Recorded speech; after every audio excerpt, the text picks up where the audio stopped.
So welcome back, guys. In previous video we actually create this form, this set of input, set of data, collecting data from the user and actually passing them to our route. But I don't want to do all the operation right here um, in my web.php file, because if I keep doing all this, it's just going to make the web.php file bigger. But we don't want that, so I'm actually going to create a controller for this and actually do this within the controller. So let's just go ahead and delete this and actually create the controller. So we're actually going to do this for both the view and actually the post request.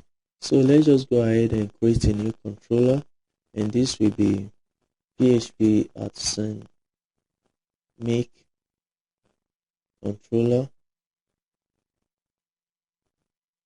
So let's just create that controller. We actually need to give the controller a name. So let's just call this form controller. So we've created that controller. Let's just go ahead and create those routes. Actually, we've created the route. Let me just bring them back and actually use the controller. So this will be the controller we just created, which is form controller.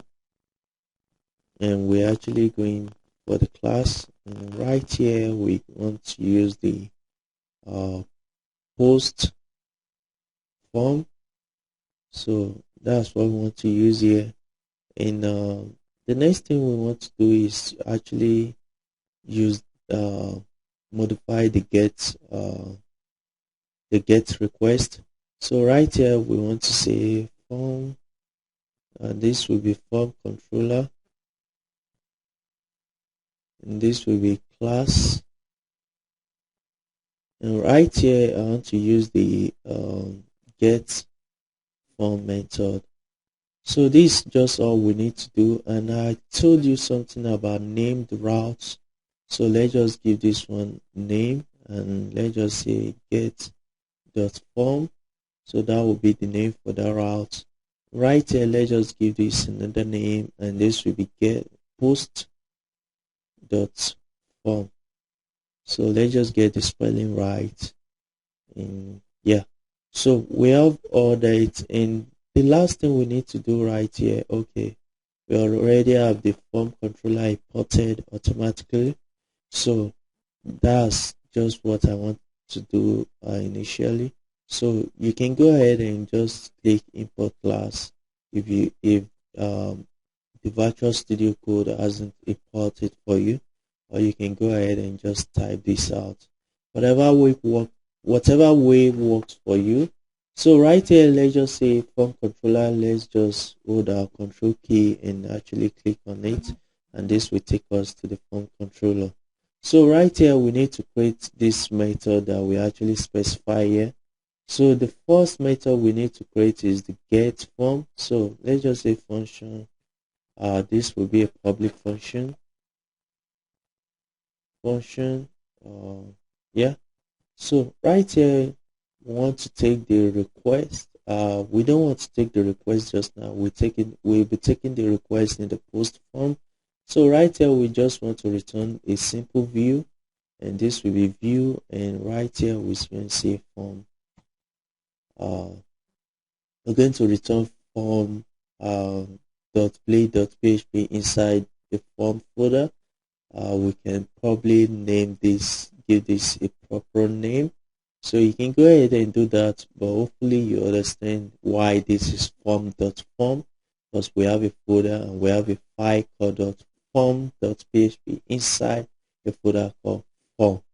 So hopefully that makes sense to you, and if we should come over here and refresh, everything should just be the way it was, and everything it is. So right here, we're going to create the post form right here, and this will be post form. Right here, we want to take the request because we're actually sending a request, and right here, we want to return everything. Right here, let's just say return request in all. So if we should actually fill this form right now and actually click submit, and you can see all those data right here. So I'm actually going to validate this data right now, and to actually use validation now, controller is actually easy. Laravel has provided us with this controller. So with validation, so right here, let's just say this will validate, and this will take the request variable, and this will take a set of array. The set of array will be inputs that we actually want to validate. So name, for name, we want to actually say the name should be required, and this will actually check if the name is empty or not.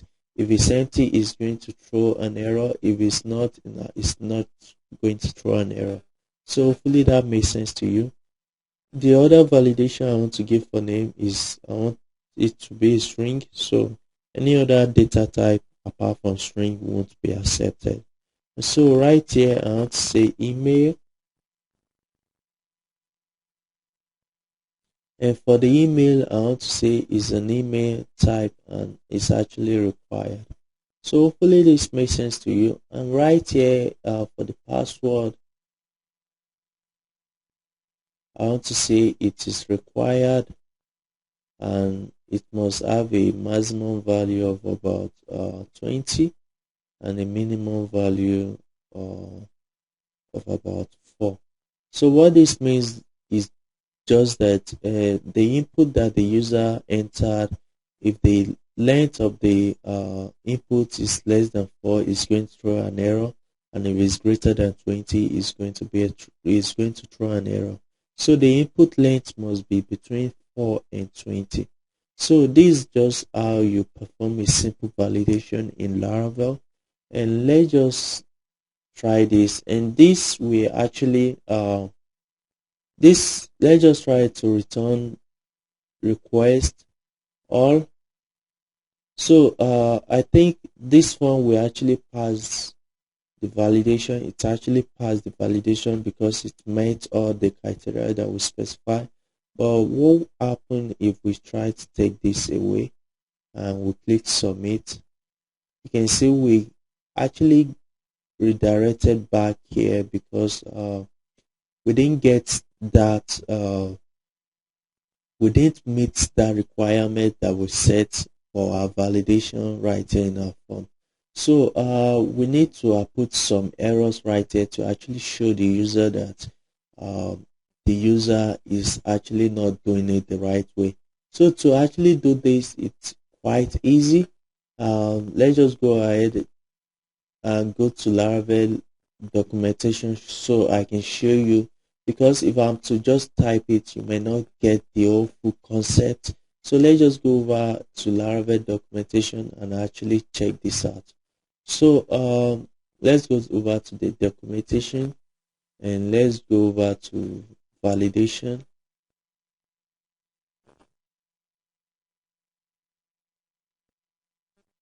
So let's see basic validation. So you can see post class, and let's just scroll down. So this is what we did right here. You can see yeah. So let's just see how we can put those errors to the user. So displaying the validation error. So what we just need to do is actually copy this line and take it over to blade file and actually paste it right there. So in our blade file, we're actually going to put this error right here, and this will actually bring in any error that is being thrown during the process of the validation. So let's just come over here and try to do this again. Let's click this. You can see we have this error right here, which doesn't look really good because we've given this some default class earlier. So let's just go over and give this a better and let's just give this a better UI. So let's just go do something. Let's just go over here, because we're actually getting all these, and we're actually giving it a class, which this error type actually has those elements that we're actually capturing. So right here we can just say we can just give it a better UI for now. So let's just comment this out. Let's see. Okay, there's something else we can do. We can just give this a class. So this will be class of menu. So we can give this to a class, and this will be class of menu. So with this class now, we can actually target all this and just say dot menu. So hopefully this makes sense to you, and this will be dot menu. This will be dot menu. So hopefully this makes sense to you, and if it doesn't, this basic CSS, and if we should refresh and try this again. So you can see we have the name field is required, email is required, email field is required, email must be a valid email, and password is required.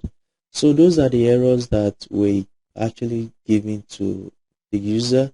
So if you notice, if the user type a name and try to submit, you can see the name, the error for the name has actually been cleared, but we're still not getting the value for the initial value that the user entered. So right here, to actually fix this is simple. So to do that, we can just give this a value, and this will be old, and this will be name. So let's do the same thing right here, and this will be value, and this will be old, name, email rather. So the next thing we can do is we could give a value for the password, but it's not actually a good practice to actually give a value for a password. So let's just leave the password, and the password will be required each time the user types. So let's just refresh this, and right here let's just say name, and yeah, let's try this. So you can see the name is actually being added, it's not actually being cleared. So let's just say name, let's just give it code it me, and right here let's say email. So we've left the password on purpose, so let's just click submit, and you can see we're still getting those records. And for this is an auto field, so it's just showing right here. So it's actually an auto field, it has nothing to do with our code. It is default by browser, the browser did it itself. So yeah, that's all we need to know for basic validation. And in next video we're going to be looking more into validation, how to actually use custom message, because right here you don't want to tell your user the password field is required. You can just tell your user password, please type your password. So we're actually going to be looking at this error, how to bring out custom errors in the next video. So I'll see you in the next video, guys.